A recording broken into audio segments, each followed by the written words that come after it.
एक चतुर व्यक्ति को काल से बहुत डर लगता था और वह सोचता था कि मेरी किसी भी क्षण मृत्यु हो सकती है। वह क्या करे।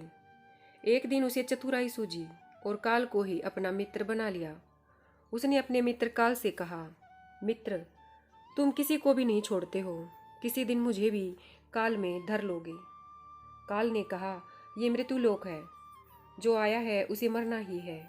सृष्टि का यह शाश्वत नियम है, इसलिए मैं मजबूर हूँ। पर तुम मित्र हो, इसलिए मैं जितनी रियायत कर सकता हूँ जरूर करूँगा। बताओ मुझसे क्या आशा रखते हो, साफ साफ कहो।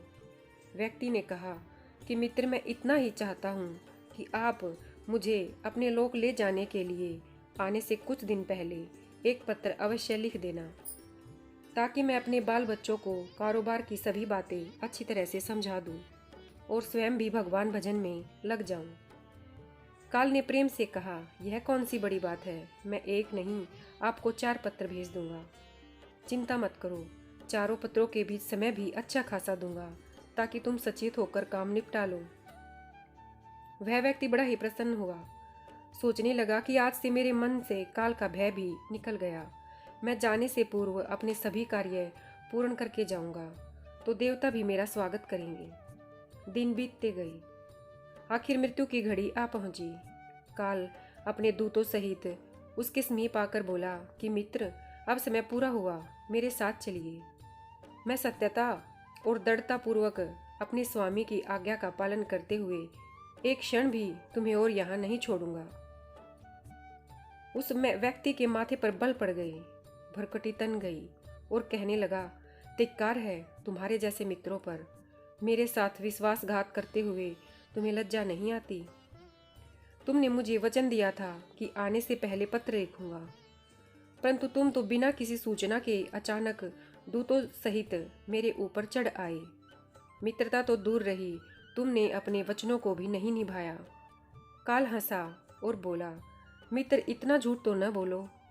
मैंने आपको एक नहीं 4 पत्र भेजे, आपने एक भी उत्तर नहीं दिया।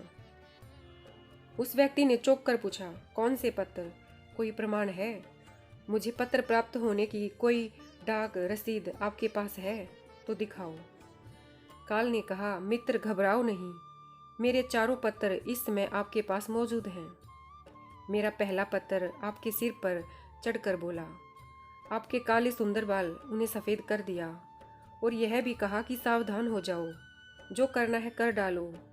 बनावटी रंग लगाकर आपने अपने बालों को फिर से काला कर लिया और पुनः जवान बनने के सपने में खो गई। आज तक मेरे श्वेत अक्षर आपके सिर पर लिखे हुए हैं। कुछ दिन बाद मैंने दूसरा पत्र आपके नेत्रों के प्रति भेजा। नेत्रों की ज्योति मंद होने लगी, फिर भी आंखों पर मोटे शीशे चढ़ाकर आप जगत को देखने का प्रयत्न करने लगे। 2 मिनट भी संसार की ओर से आंखें बंद करके ज्योति स्वरूप प्रभु का ध्यान मन में नहीं किया। इतने पर भी सावधान नहीं हुए तो मुझे आपकी दीन दशा पर बहुत तरस आया और मित्रता के नाते मैंने तीसरा पत्र भी भेजा। इस पत्र में आपके दांतों को छुआ, हिलाया और तोड़ दिया। आपने इस पत्र का भी जवाब न दिया, बल्कि नकली दांत लगवाए और जबरदस्ती संसार के भौतिक पदार्थों का स्वाद लेने लगे। मुझे बहुत दुख हुआ कि मैं सदा इसके भले की सोचता हूँ और यह हर बार एक नया बनावटी रास्ता अपनाने को तैयार रहता है। अपने अंतिम पत्र के रूप में मैंने रोग, क्लेश तथा पीड़ाओं को भेजा, परंतु आपने अहंकारवश सब अनसुना कर दिया। वह व्यक्ति काल के भेजे हुए इन पत्रों को सुनकर फूट फूट कर रोने लगा और अपने विपरीत कर्मों पर पश्चाताप करने लगा। उसने स्वीकार किया कि मैंने गफलत में शुभ चेतावनी भरे इन पत्रों को नहीं पढ़ा। मैं सदा यही सोचता रहा कि कल से भगवान का भजन करूंगा, अपनी कमाई अच्छे शुभ कार्यों में लगावाऊंगा, पर वह कल ही नहीं आया। काल ने कहा, आज तक तुमने जो कुछ भी किया, राग, रंग, स्वार्थ और भोगों के लिए जानबूझकर ईश्वरीय नियमों को तोड़कर तुमने कर्म किए। उस व्यक्ति को जब कोई मार्ग दिखाई नहीं दिया तो उसने काल को करोड़ों की संपत्ति का लोभ दिखाया। काल ने हंसकर कहा, मित्र, मेरे लिए धूल से अधिक कुछ भी नहीं है ये सब। धन, दौलत, शोहरत, सत्ता, ये सब लोग संसारी ये सब लोभ संसारी लोगों को वश में कर सकता है, मुझे नहीं। काल ने उत्तर दिया, यदि तुम मुझे लुभाना ही चाहते थे तो सच्चाई और शुभ कर्मों का धन संग्रह करते।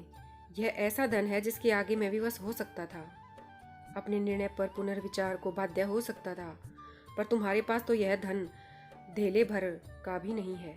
तुम्हारे ये सारे रुपए, पैसे, जमीन जायदाद, तिजोरी में जमा धन संपत्ति सब यहीं छूट जाएगा। मेरे साथ तुम भी उसी प्रकार निर्वस्त्र जाओगे जैसे कोई भिखारी की आत्मा जाती है। काल ने जब मनुष्य की एक भी बात नहीं सुनी तो वह हाय हाय करके रोने लगा। सभी संबंधियों को पुकारा, परंतु काल ने उसके प्राण पकड़ लिए और चल पड़ा अपने गंतव्य की ओर।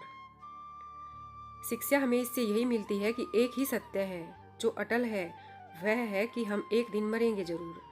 हम जीवन में कितनी भी दौलत जमा करेंगे, कितनी शोहरत पाएंगे, कैसी संतान होगी, यह सब अनिश्चित होता है, समय के गर्भ में छुपा होता है, परंतु हम मरेंगे एक दिन। बस यही एक ही बात जन्म के साथ ही तय हो जाती है। अतः हर एक को, चाहे छोटा हो या बड़ा, सबको प्रभु परमेश्वर की याद में रहकर ही कर्म करने चाहिए।